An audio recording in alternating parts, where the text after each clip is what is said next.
Hello learners, कैसे हैं आप सब। स्वागत है आपका अपने चैनल एग्रीटेक में। तो जैसे कि आप जानते हैं, आज डिज़ास्टर मैनेजमेंट का लेक्चर थर्ड है, जिसमें हम देखने वाले हैं कि रिन्यूएबल रिसोर्स क्या होते हैं एनर्जी के, एंड उसके कुछ टाइप जैसे कि solar energy, wind energy, ocean energy और जियोथर्मल एनर्जी।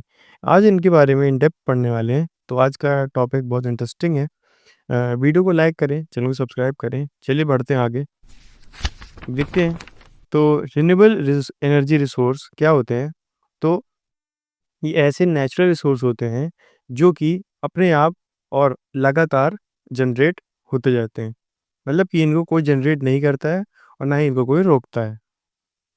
एग्जाम्पल अगर देखें तो सोलर एनर्जी जो कि होती है हमारे सोलर सेल्स में होती है, सोलर हीट कलेक्टर्स में होती है, और वो जो हीटर्स होते हैं जो सोलर पावर से चलते हैं वो भी। विंड एनर्जी देखें तो जैसे कि wind mills, wind farms, and ocean energy में अगर देखें तो जो टाइडल एनर्जी होती है, एंड जो ओशन थर्मल एनर्जी होती है, एंड लास्ट जो थर्मल जो कि जियो थर्मल एनर्जी वो भी। बायोमास देखें तो जैसे कि आप जानते हैं biogas, biofuel and hydrogen fuel. Next है हमारा सोलर एनर्जी। तो ये एक ऐसी एनर्जी है जो कि हम सन से डायरेक्टली कलेक्ट करते हैं। अगर आप नाम देखें तो नाम में भी आ रहा है सोलर एनर्जी, मतलब कि जो सन से डायरेक्ट एनर्जी हम जनरेट करवा मतलब ले रहे हैं, उसको हम सोलर एनर्जी बोलते हैं। अगर हम देखें कि जो मेथड्स होते हैं हार्वेस्टिंग के सोलर एनर्जी के लिए, तो वो ये होते हैं कि जो सोलर सेल्स या फोटोवोल्टिक सेल, या उसको पीवी सेल्स भी बोलते हैं। सेकंड है हमारा सोलर हीट कलेक्टर्स, इससे भी हम सोलर एनर्जी को ले सकते हैं। थर्ड है सोलर वाटर हीटर्स, ये सब मैं आपको पहले बता चुका हूँ। अगर हम देखें, अगर इनके डेप्थ में जाएं तो सोलर सेल या फोटोवोल्टिक सेल, या हम जिसको पीवी सेल्स भी बोलते हैं, तो जो सोलर सेल होते हैं वो पी टाइप सेमीकंडक्टर और एन टाइप सेमीकंडक्टर को कंसिस्ट करते हैं अपने अंदर। मतलब कि जो सोलर सेल्स होते हैं उनमें पी टाइप सेमीकंडक्टर और एन टाइप सेमीकंडक्टर्स होता है, जो कि आपस में बहुत क्लोज कांटेक्ट बनाता है एक दूसरे के साथ। मतलब कि पी टाइप और एन टाइप आपस में बहुत क्लोज कांटेक्ट बनाते हैं एक दूसरे के साथ। जब सोलर रेज गिरती हैं टॉप लेयर पे, जो कि पी टाइप सेमीकंडक्टर है, तो जो इलेक्ट्रॉन वैलेंस बैंड रहता है वो प्रमोट करता है किसको, जो पीएन जंक्शन होता है उसको, ताकि वो अच्छे से एनर्जी प्रोड्यूस करे, जो कि लगी हुई है किसमें, पीएन जंक्शन में एंड एन टाइप सेमीकंडक्टर में। अगला है तो जो पोटेंशियल डिफरेंस होता है जो कि दो लेयर्स के बीच में प्रोड्यूस हुआ है, वो इलेक्ट्रॉन्स के रूप में देखा जाता है और वो इलेक्ट्रॉन्स दिखाता है। यूजेस अगर देखें तो ये जो सोलर सेल्स होते हैं वो कैलकुलेटर्स में, electronic watches, street light, water pump और रेडियो और टीवी को चालू करने में मदद करते हैं। अगर सोलर बैटरी देखें तो लार्ज जो मतलब सीरीज होती है, बड़ी लार्ज स्केल में, वो एक तरीके से कनेक्ट होती है सोलर बैटरी में। मतलब कि जो सोलर सेल्स होते हैं वो बहुत बड़े नंबर पे कनेक्ट होते हैं किसमें, सोलर बैटरी में। सोलर बैटरी जो होती है वो इलेक्ट्रिसिटी प्रोड्यूस करती है, जो कि एक वाटर पंप को या फिर बोले तो एक स्ट्रीट लाइट को एनर्जी देने के लिए इनफ होती है।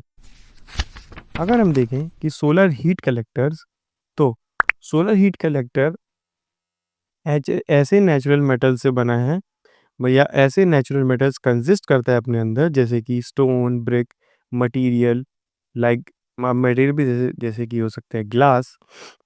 तो ये जब सब होते हैं वो हीट को अब्जॉर्ब करते हैं दिन के समय पे, और रात में रिलीज करते हैं धीरे धीरे। अगर हम यूजेस की बात करें तो यूजेस में पहला आता है, जो ये होते हैं वो ऐसी जगह पे यूज़ किए जाते हैं जहाँ का इन्वायरमेंट बहुत ज़्यादा कोल्ड हो, ठंडा हो। अ, हम हमें हम इसे हाउसेस में रखते हैं हॉट कंडीशन में, ताकि हम सोलर हीट कलेक्टर का यूज़ कर पाएँ। नेक्स्ट देखें हम सोलर वाटर हीटर मतलब कि जो वाटर हीटर है उसका, तो ये जो होता है अपने अंदर एक इंसुलेटेड बॉक्स लगाता है जो कि ब्लैक तरीके से पेंटेड होता है।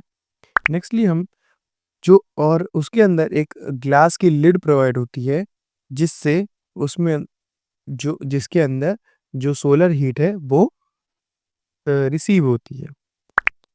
उसके अंदर एक ब्लैक पेंटेड कॉपर कॉइल रखी होती है जो कि कोल्ड वाटर को हीट करने में मदद करता है। तो जब वाटर फ्लो होगा तो वो उसके अंदर स्टोरेज टैंक के अंदर फ्लो होता है। जब स्टोरेज टैंक से वाटर आता है तो वो सप्लाई करता है पाइप के थ्रू, एंड जो कि अब सोलर वाटर हीटर का काम है वो उसके अंदर परफॉर्म आसानी से करता है। नेक्स्ट देखें तो सिग्निफिकेंस क्या होते हैं सोलर एनर्जी के। तो हम देखें जो सोलर एनर्जी होती है वो नॉइस फ्री होती है और पॉल्यूशन फ्री होती है। मतलब कि ना ही उसमें नॉइस आती है ना ही उससे कोई पॉल्यूशन निकलता है। सेकंड है सोलर वाटर हीटर्स कुकर, मतलब कि जो सोलर वाटर हीटर्स होते हैं या कुकर होते हैं उनमें कोई भी फ्यूल खर्च नहीं होता है। जो सोलर सेल होते हैं वो हम रिमोट में और आइसोलेट फॉरेस्ट और हिली रीजन्स में भी यूज़ करते हैं। अगर देखें विंड एनर्जी, तो जो मूविंग मतलब उसकी डेफिनेशन बहुत थोड़ी-सी आसान टाइप की है। जो मूविंग एयर होती है उसको हम विंड कहते हैं। और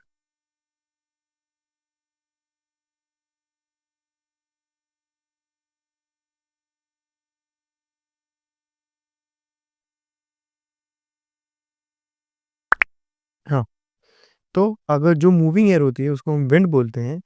तो जो एनर्जी रिकवर की जाती है, जो जिस फ़ोर्स से विंड गुज़र रही है, उसको हम विंड एनर्जी बोलते हैं।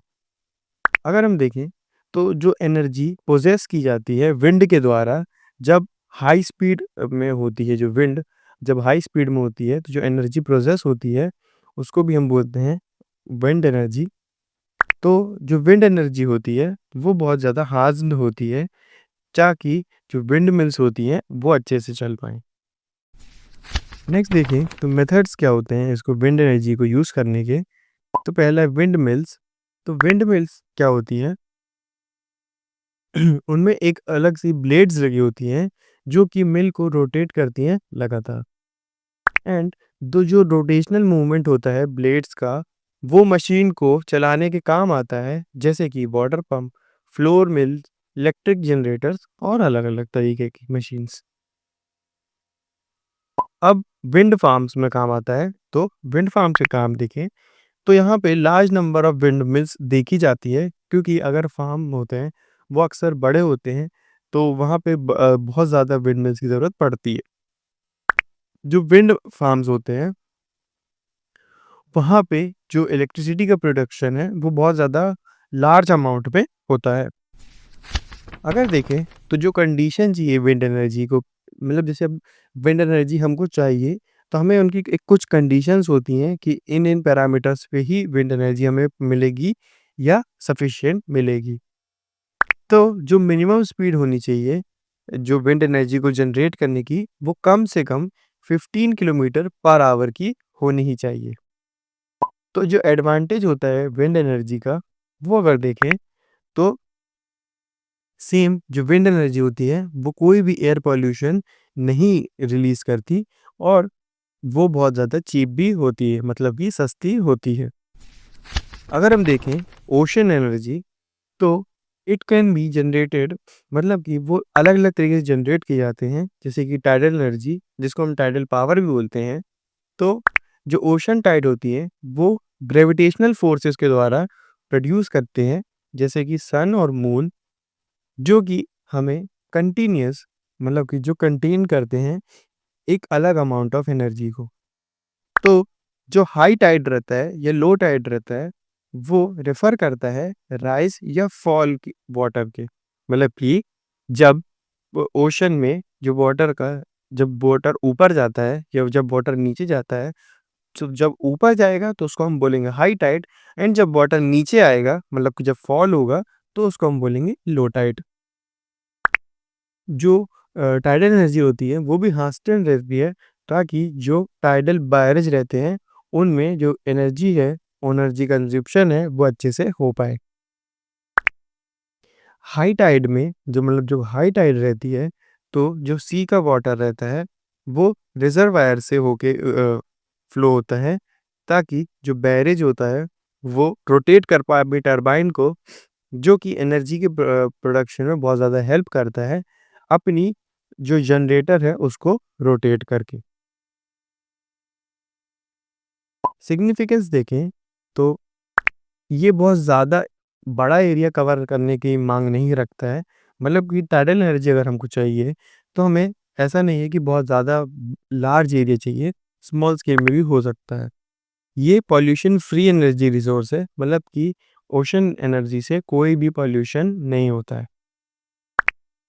ना ही इसमें कोई फ्यूल रिक्वायर्ड है, ना ही ये फ्यूल से चलता है, ना ही ये कोई भी वेस्ट रिलीज करता है।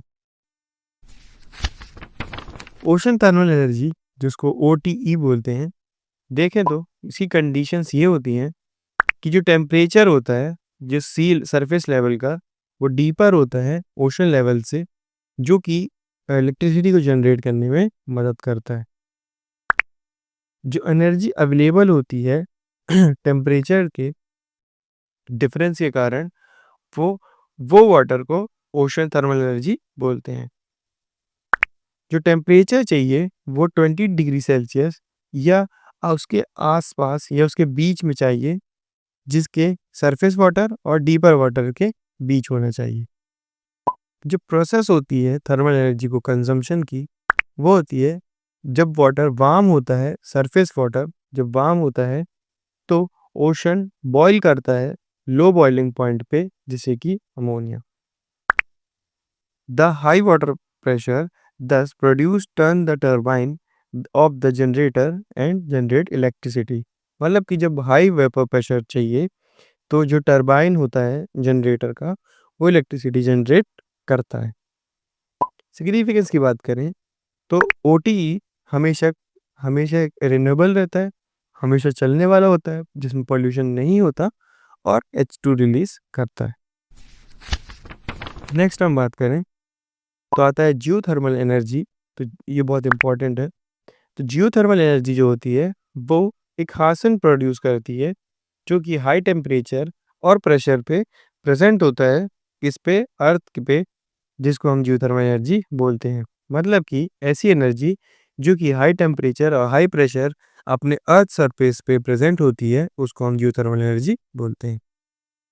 नेचुरल गीजर्स, जैसे कि बहुत सारी जगहों पे जो हॉट वाटर होता है वो बाहर आता है ग्राउंड के, कई जगह क्रैक्स होते हैं उसके अंदर से, कई बार देखा जाता है कि उसमें ऑटोमेटिकली गर्म पानी निकलता है, इसलिए उसका नाम नेचुरल गीजर्स रखा है। आर्टिफिशियल गीजर्स, तो आर्टिफिशियल गीजर्स जैसे कि हम कई जगह पे ड्रिल करते हैं ऐसी हॉट रीजन्स पे, और वहाँ पे देखते हैं कि जो हॉट वाटर का रश है वो पाइप के कारण बहुत ज़्यादा हाई प्रेशर के कारण निकलता है। तो जो हॉट वाटर रहता है वो स्टीम की तरह बाहर आता है, और नेचुरल और आर्टिफिशियल गीज़र्स को अलाउ करता है, ताकि वो जो टरबाइन है उसको रोटेट करवा पाए अपने जनरेटर में, एंड दस प्रोड्यूस इलेक्ट्रिसिटी, मतलब कि इलेक्ट्रिसिटी प्रोड्यूस करवा पाए। अगला है सिग्निफिकेंस। तो इसका सिग्निफिकेंस यही है कि जो पावर जनरेशन होती है वो बहुत ज़्यादा हाई लेवल पे होती है, एंड जो सोलर और विंड एनर्जी है उससे ज़्यादा होती है, और ऑनलाइन भी हम इसको बॉट कर सकते हैं, मतलब खरीद सकते हैं। तो एक सेकंड, एक पॉइंट रह गया।